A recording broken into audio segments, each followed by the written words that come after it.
For the past 40 years, a philanthropic organization based in Santa Rosa, California, has been working tirelessly towards one goal: to enrich the quality of life in Sonoma County. And who wouldn't want to support Sonoma County? It's a pretty awesome place to live.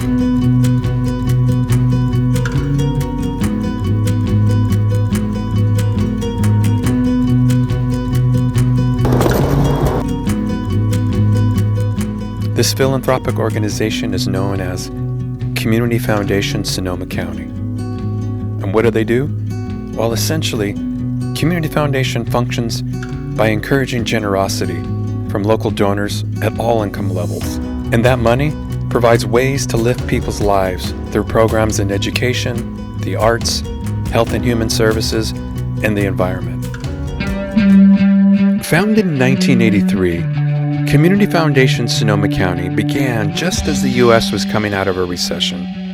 That economic uncertainty inspired the creation of a permanent endowment to be an ever-present source of funds to support local nonprofits.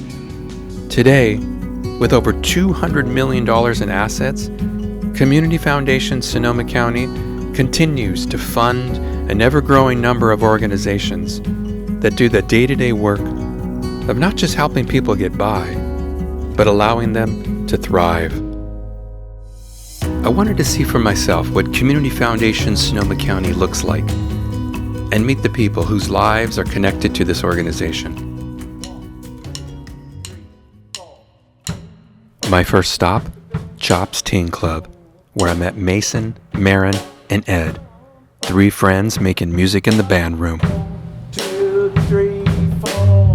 Normally when I arrive, I come right into the music room and plug in my guitar and play. It's like a place to get away from home if you want to not be cooped up in the house all day. I definitely look forward to coming here and hang out with my friends and just mess around and see what we can come up with. As the band played, Executive Director Melissa Stewart decided to give me a tour.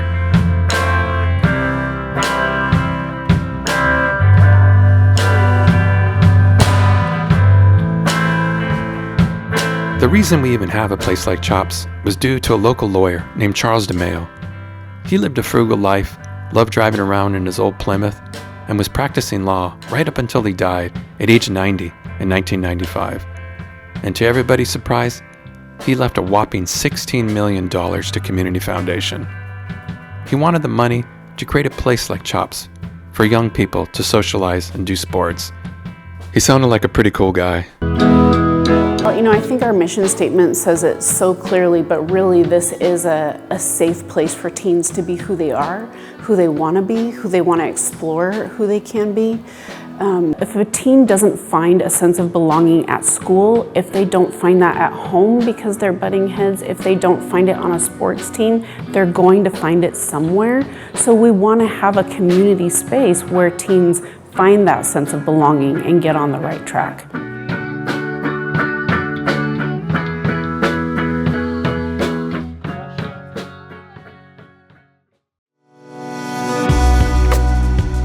My next stop was the old 1922 Lewis School. It sits behind a giant Safeway shopping center. It doesn't look like much happens here, but every week, a group of young kids brings this place to life.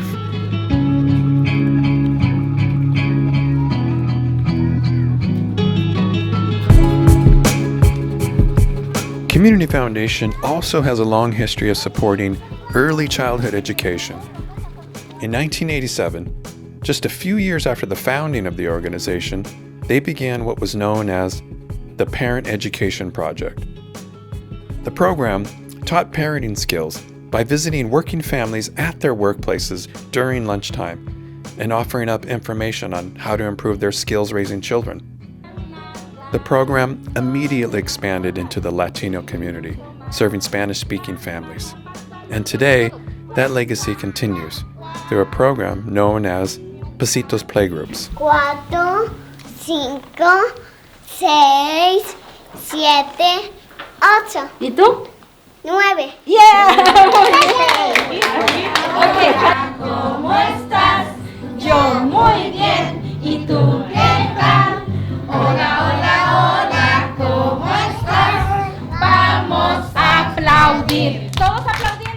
Every week, a class is held for a group of parents whose primary language at home is Spanish. The class is designed to help prepare their young children for a successful life in elementary school. All the activities, the singing, the classroom labels, the reading materials are all in Spanish. Mire la familia de Leslie, bravo! And moms and dads are encouraged to continue reading to their children in Spanish at home. Me encanta la hora del círculo cuando los niños estamos interactuando, que pregunto algo y los niños me salen con cosas que, wow, o sea, es un mundo fantástico lo que ellos piensan y lo que ellos dicen, que no sé, disfruto mucho la hora del círculo.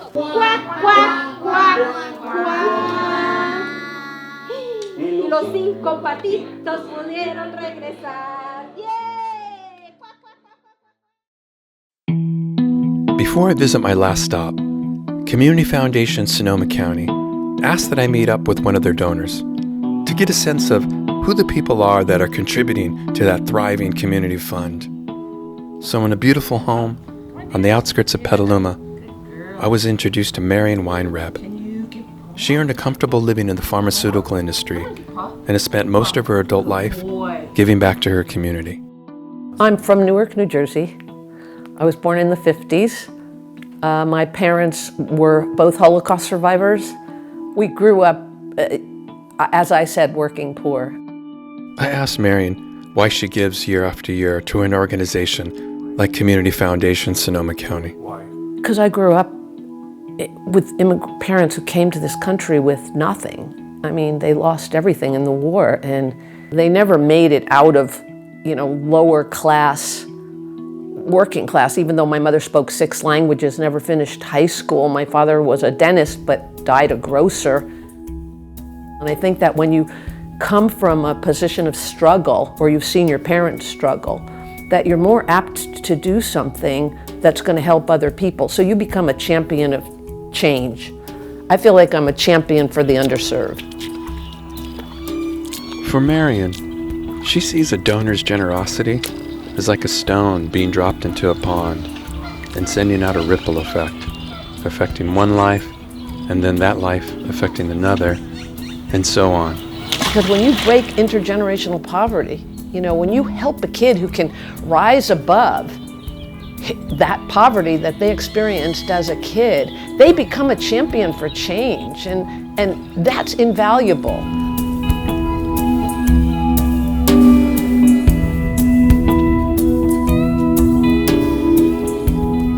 Marion's idea of a champion of change intrigued me. I was lucky enough to be introduced to someone like that. Her name is Stephanie Gropel. The day I met her, she was helping Marion with the delivery of donated coats. It was a few days before Christmas, and we were at an organization known as The Living Room. Marion's a board member on The Living Room, and Stephanie, well, she's been working there for about 2 years. The Living Room has witnessed a lot of pain in its 30 years as a place supporting Sonoma County women and children who have experienced trauma or are living on the streets. The point is to give people the opportunity, right? No one asks to be molested by their parent or have an alcoholic father or mother or grow up being trafficked, or some of the issues that I see every day when I go to the living room. No one's asked for that in their life. Everybody was someone's baby. Stephanie's own painful past of struggling with addiction, homelessness, and incarceration is what eventually brought her here. She recalled a vivid turning point to me. I remember walking down the street at one point, and it was cold, it was raining, I didn't know where I was going, I was hungry, I had like $1 in my pocket, my phone was dead, no charger. And I remember just feeling like, how did I get here? I knew I was better than that. I knew I was meant for more, meant to do more. That opportunity to do more arrived when she took a job in the kitchen at the living room. It was a way to fulfill her community service hours after a recent incarceration. But then, just about 2 weeks ago, she was offered the position as care coordinator. And now, Stephanie is one of the first faces seen by women arriving for help. I've been told a lot that I connect with people really easy, and I have a big heart. I don't judge anybody, and so it makes it really helpful when women come in here and they can feel like they can talk to the person. Yeah, there's just something about helping others and being connected with people who have the same vision and the same wants and the same goals, and just doing that together for our community helps me daily. Stephanie now has a place to live, a steady job, and is raising her 3-year-old son, Darren. She marvels at how much her life has changed now that she's helping others at the living room. First, like maybe in just 2 months, I moved in my own place, and I was coming out of the shower. You know, my son's got his own room, and he was in his room playing with his toys. And I just remember feeling like, I did that. I did that. That's why I continue to stay and make good choices, because I did that. Like that feeling right there, I was proud of that. I'll never let that go. Every time I pay my rent, I'm just like, oh, home run. Did it again. Yeah, my life isn't anything like it was 3 years ago. Spending time with Stephanie and learning how she took that painful life and turned it into an opportunity, it made me think about how we all deal with adversity. I asked Community Foundation Sonoma County, what were their most difficult days? And how did they respond? To get that answer, we have to go back to the fall of 2017. Before the pandemic, no single event had impacted the lives of county residents than what happened on that fateful windy night of October 8, 2017. 911 dispatchers started getting reports about fires in the area, and by 11 p.m., they were overwhelmed by the flood of desperate calls. Can you find anybody that can come in and help us? Anybody, all hands on deck, all hands on deck. By the next morning, with the sun nearly blocked out by thick, acrid smoke, many Sonoma County residents could be seen combing through the ashes of their smoldering homes in absolutely devastated neighborhoods. The Tubbs Fire was at the time the most destructive wildfire in California history. Over 5,000 homes were reduced to ashes, and 24 lives lost in Sonoma County. The devastation was overwhelming.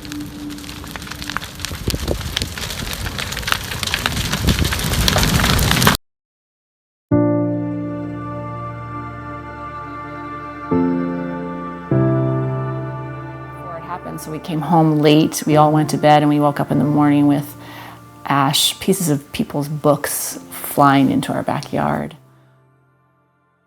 And then we got the call from work, what are we gonna do? This is happening. Is everybody okay?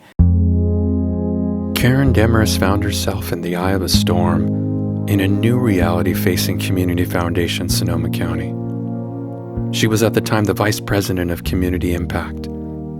I asked her what stays in her mind from those first few days. It was so full on.